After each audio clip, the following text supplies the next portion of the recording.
All right, so we're going to talk about our final exam today, and I hope you guys are doing well. As far as your test 4, those grades are now available to you on Canvas. I think you could see them right after you finished the test, but I went back and gave credit for the question about the Dalmatians. The wording was really bad on whether you could tell it was a type 1 or type 2 error. So I went ahead and just gave you credit for those. So there's a little bit of a curve on the test, and you should be able to see that on there. As far as the exam goes, we are going to have a similar format. It's going to be a multiple choice on Canvas, just like we did. It'll be a little longer than the one that we had in class. And we will have it with the normal exam schedule. So let me look real quick. Does anyone know off the top of their head when our exam's supposed to be? Are you guys, can y'all hear me? I can hear you. Okay, great. All right, let's see. Our exam is Friday, December 4th at 9. I'm sorry, no. Ours is December 3rd. Ours is Thursday, December 3rd. It goes from 8 a.m. to 10 a.m. So I'll have the exam open during that same time. Again, that's Thursday, December 3rd. It goes from 8 a.m. to 10 a.m. Okay, and so let's just prepare to do a similar thing like we did last time. Now, as far as review, I don't feel like I need to make a new review for you for the final. It's going to cover the same things that the 4 tests have covered. So if you go over the old tests, the old test reviews, and then we have the videos going over those test reviews. If you go over that material and make sure you understand it well, I think you should be okay. Other than that, I think you're going to be all right. What I wanted to do today, though, is ask if you can think back throughout the semester, is there something that you wish that we could go over again that you didn't feel like well, it'd just be helpful to go over that material again. Does anybody have a suggestion? If anything, maybe like the normal curve again, like normal distribution and t-distribution. Because that's Okay. probably the worst test that I had. Are you talking about for test 3? Yes, test three. Okay. Yeah, I can do that. Give me a second. I'll do this on a screen share. You would think by now I would be good enough with Zoom. I can just do this really quickly. All right. You guys are seeing my screen? Yes. There's some calculus on there. All right, so hold on.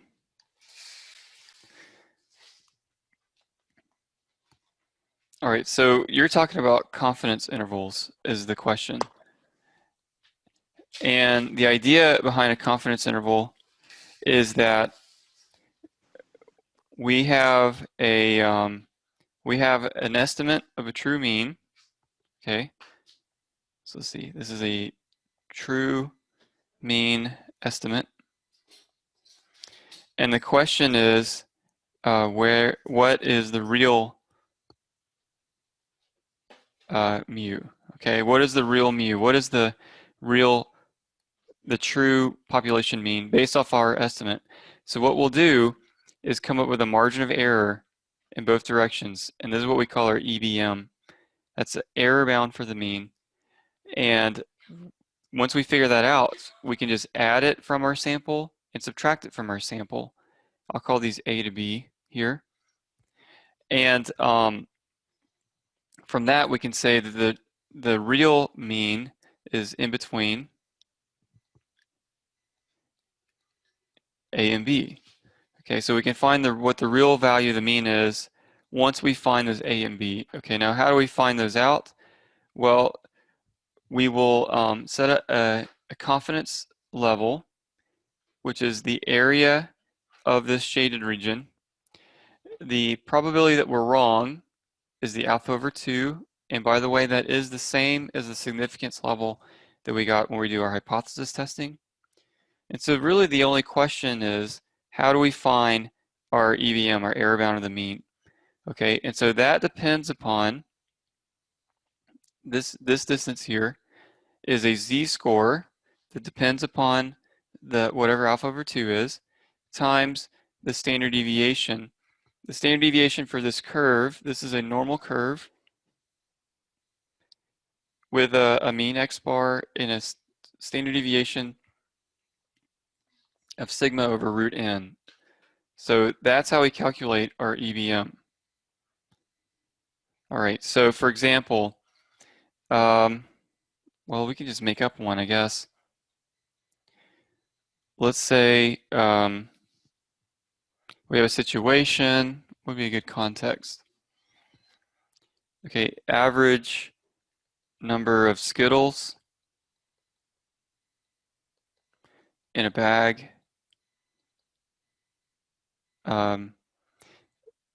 is, we'll see, let's just say is in question. So out of, let's do 10 bags. Okay, so we get 10 bags of Skittles.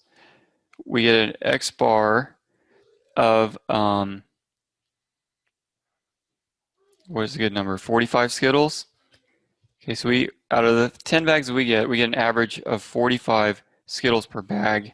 All right, and we're gonna, just for this question, we're gonna say standard deviation. Oh, and actually, let's do more than 10.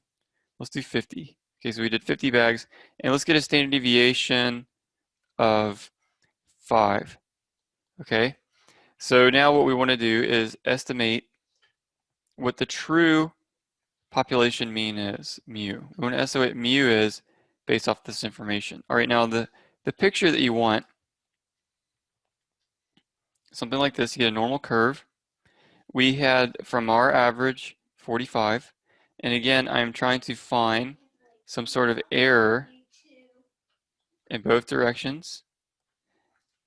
Oh yeah, and what we need here is, let's set up, let's say with 95% confidence. Okay, so that means that we're going to have a 95% chance of being right and only a 5% chance of being wrong once we set this up. And that means this middle area here has an area of 95%. That's what the confidence is telling me.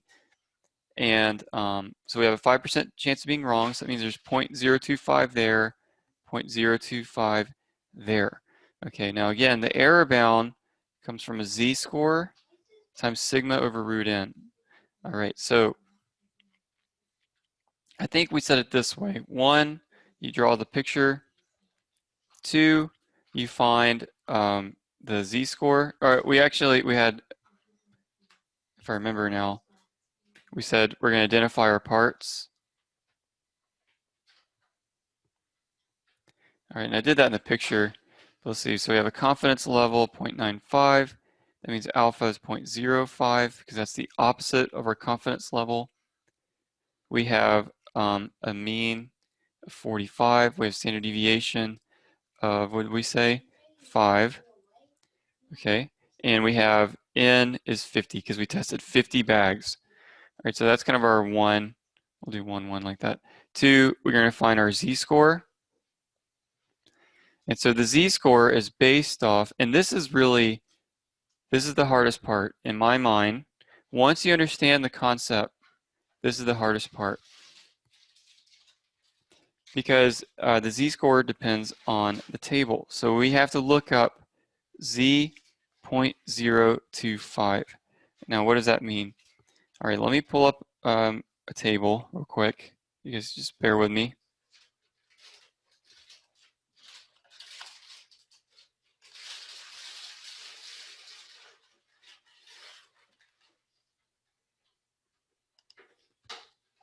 All right, here we go. You guys can see the table? Yeah, okay. So let's go back to my picture. If I look up values in the table, if I look at values in the table, these values just go from 0 up. So it looks like this. It goes from 0, that's a terrible curve. Let's at least try to get a little bit better than that. Okay, so it goes from 0 up. All right, so if I know that this top part here is only 0.025, all right, then I need to find the z-score. I need to find this value. They'll give me this much area in the curve, and that's 0.5 minus 0.025, which would be 0.475. Does that make sense? I got to find the 0.475 as the area. In other words, this region here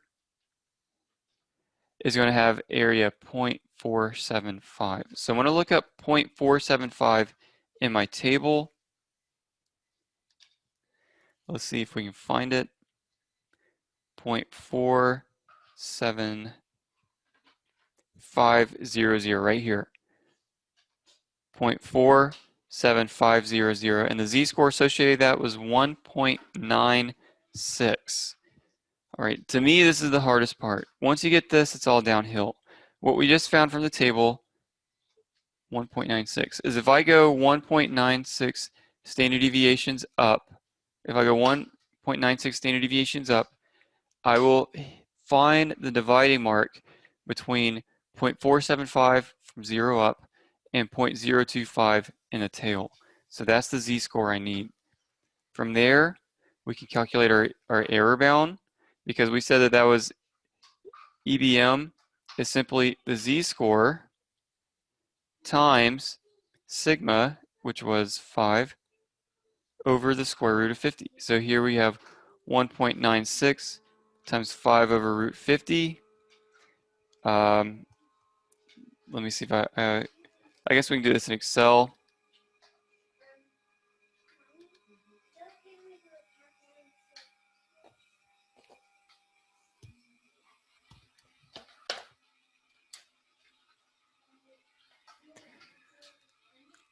All right, so here we had 1.96. We had sigma was 50 and n, sigma was 5 and n is 50. So my error bound is going to be that 1.96 times 5 divided by the square root of 50. And you could actually type in the numbers if you wanted to. We get an error bound of 1.386, or I'll just say 1.38. Let's look again. I guess we can say 59. All right, so there's my error bound from the mean.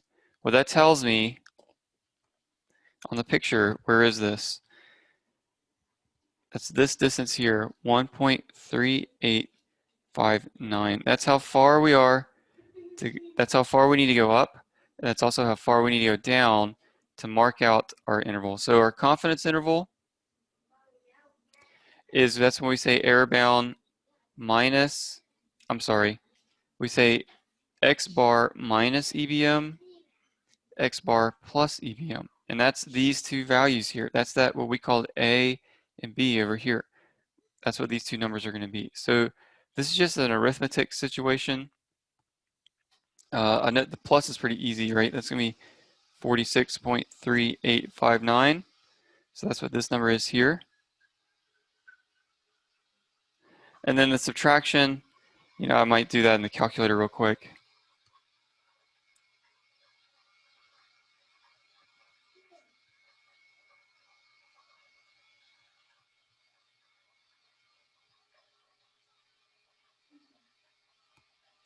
And I believe you should get 43.6141 for that part. Okay, so now we can summarize part 5. So we're going to write our sentence. And what we're saying here is with 95% confidence, so we only have a 5% chance of being wrong on this, the mean Number of Skittles in a bag is between 43.6141 and 46.3859. And that's with testing 50 bags of Skittles. That's a pretty good estimate right there. That does a pretty good job. All right, so that is a quick overview of confidence intervals. Does that clarify at all kind of what's going on there? Is it any questions on that, on any of that? That was helpful. Thank you. Very helpful. Okay. Yeah. So you know how I say, you know what I say about this stuff, guys. Don't just try to memorize the process. Don't just try to memorize decimal values. Try to, get the picture because the picture helps. Get the picture of what's going on, and then constantly try to refer back to that when you're doing your calculations. What other questions do we have? Okay, hold on. I got in the chat. Let me see.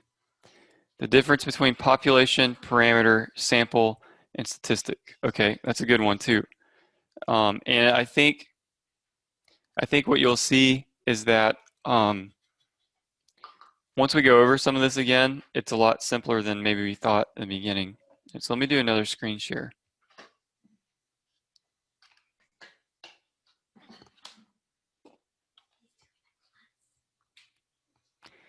Let me get some. All right, so the picture looks like this. Here's your population. And you want to know some sort of characteristic about that population. This could be mean height. This could be proportion who favor a new policy, something. Okay, we don't know exactly, but here's our parameter. So some examples of that would be mu, standard deviation, population proportion. Those are just some examples. There are other things we could test. All right, now the way we test for this is we get a sample inside the population, and from the sample we test the exact same information as the parameter, and that's what we call the statistic. Okay, now an example of that would be sample mean, sample standard deviation, sample proportion, those kind of things. And the hope is that the statistic can actually say something meaningful about the parameter. Okay, those are the difference. Sorry, sometimes if I touch a certain spot on my screen, it just wants to zoom in really fast, really deep into this for some reason. I don't know. Let me think if I can think of an example here. Okay,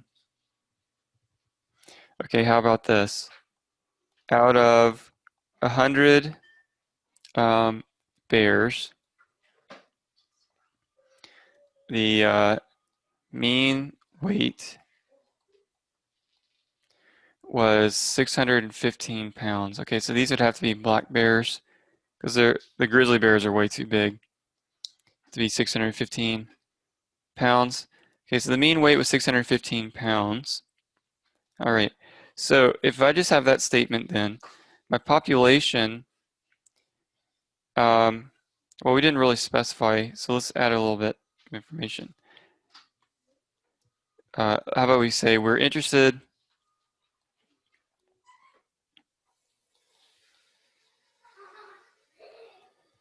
in the black bears of North America. Okay, so this is all over the place. All right, so then if that's the question, my population, who I'm interested in, that's the big bubble, would be the black bears of North America. Okay, the parameter, the thing I'm interested in about these black bears is the average weight. And I'm going to say average weight of black bears of North America. That's my parameter. Okay, that's what I'm interested in. The sample would be the 100 black bears that we weighed. Okay, so we can say 100 black bears that we weighed. Let me try this again.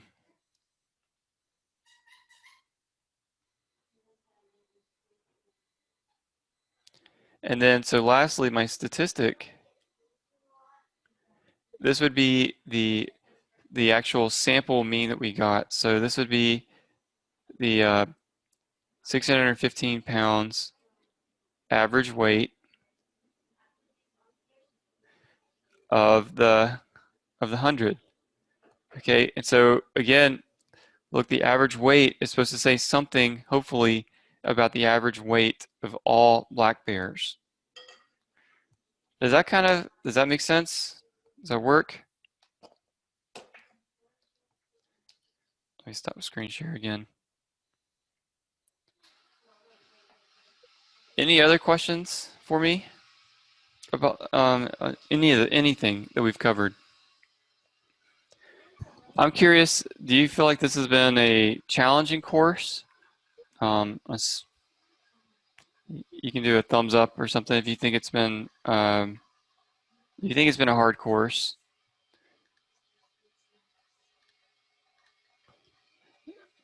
Can we Hopefully, go over probability again?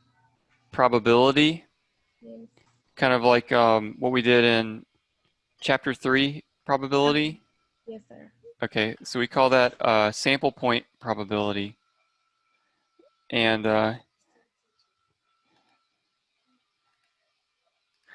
so let me show you. The idea behind probability is that you get your sample space, and this is all possible outcomes from your probability experiment. Okay, so these little guys here are called outcomes. And then if you take a set of those, I'll call A, this is called an event. And so the probability of an event, so the probability that an event would occur is simply the size or the number of things in A divided by the number of things in your sample space. So we'll call the sample space S. So for example, let's see, we flipped 3 coins. What's the probability of getting 2 heads? Okay, so flipping 3 coins is going to have 8 possible outcomes.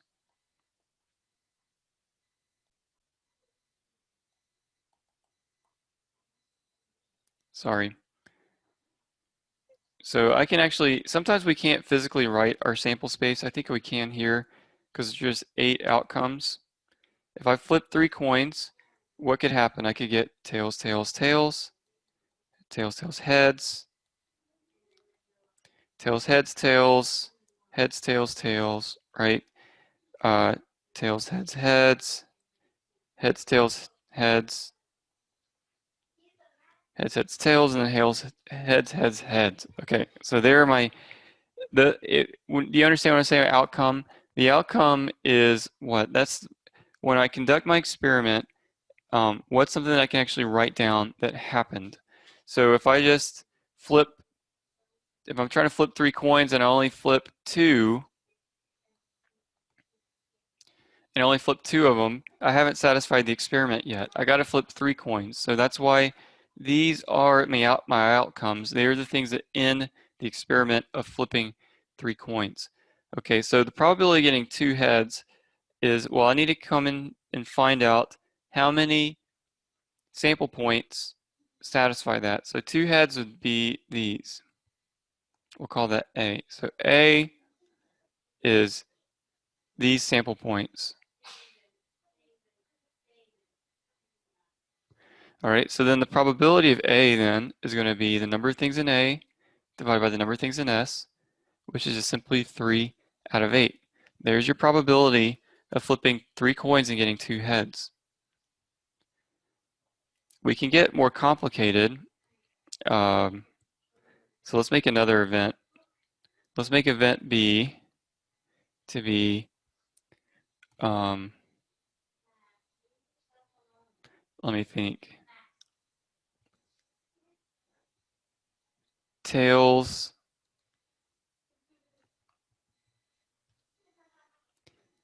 Tails on first flip. What's the probability of getting a tails on the first flip? Okay, so then that event would include all of these. Right, those are the sample points that give you tails on the first flip. Okay, so if I wanted to do probability, we'll call that B. Probability of B, same deal. And actually we get 4 out of 8. And I think that makes sense to us. So you think because the first flip, what's the probability of you getting a tails on the first flip? 1 out of 2. 4 out of 8 does reduce down to 1 out of 2. But the reason I wanted to do that is because we can answer some questions like this. What's the probability of getting A or B? Now, A or B means in a Venn diagram, A or B means anything in A and anything in B. So it means all of that area.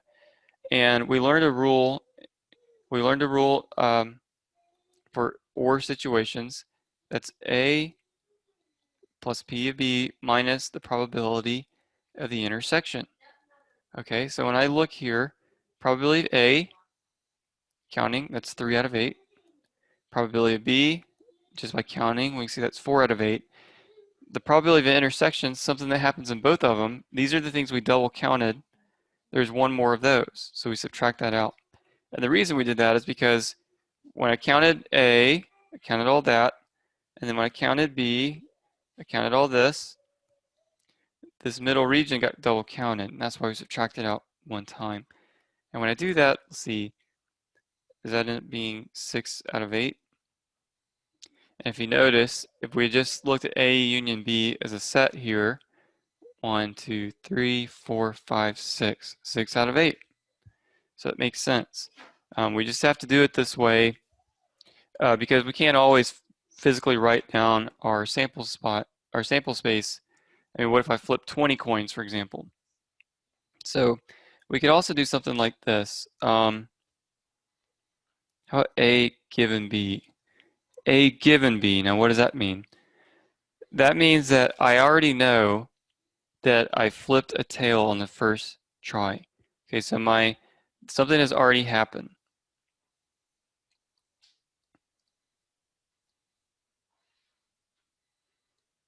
So the B has already happened, which means then my sample space has changed.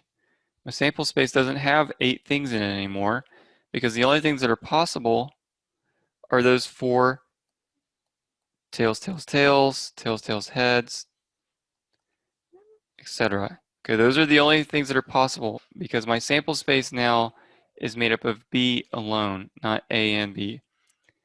So the way you calculate probability A and B is saying the probability of the intersection divided by the probability of B. Because see, what you're doing here is you're counting the number of things in the intersection divided by the number of things of B, which totally makes sense if B is your sample space. Because when you say probability of A, well, the only part of A that's left is the part that was in B as well. The only part of A that's left is A and B. And so here when we count this, we say what? We had 1 for A and B and 4 things in B. So there's your probability A and B. The only other thing that we might want to do is if I'm calculating A and B, the way you do that is you say the probability of A given B times the probability of B. Now in this question, that's not really helpful because we calculated this using what we're trying to calculate now, right? So it would just depend on the way you set up the question. But if you notice, these are exactly the same. Just algebraically, I multiplied both sides of the equation by PB and to get this second version.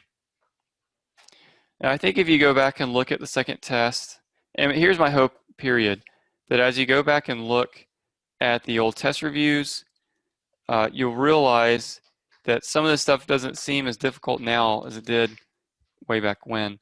And that's actually a good thing, right? Because hopefully that means that you've learned something. Any questions on that?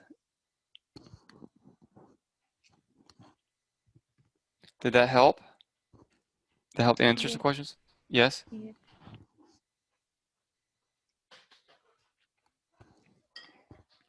Okay. Anything else? Feel good about it? If I gave you the final right now, you think you would pass? Okay. Kirk?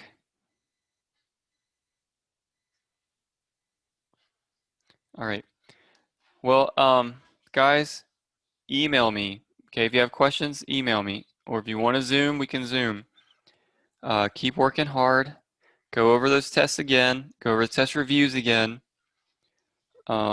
If there's something that's really stumping you, let me know. I'd be happy to help you. You can do this. Okay, we're almost done. This has been a weird semester. Not quite as weird as the spring, but it's second place for sure. But we're almost done. Okay, we've done it. So just keep working. Don't give up. Let me show you real quick. This is our newest addition to the family that we got on Friday. This guy's name is Max,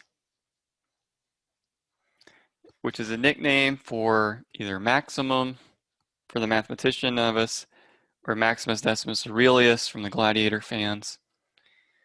So he wants you to do well on your test, don't you, Max? Yep. He wants you to do well on your test. So just keep studying, keep working hard. Let me know how it goes. Enjoy your Thanksgiving, and we'll see you December 3rd. All right? Alrighty. Hey, one last thing, guys. Thanks for thanks for letting me have this opportunity to teach you guys. It's been a good semester, all things considered, and I enjoy this course. I enjoy the material we cover. So, all right, guys, we're logging off. I'll see you later.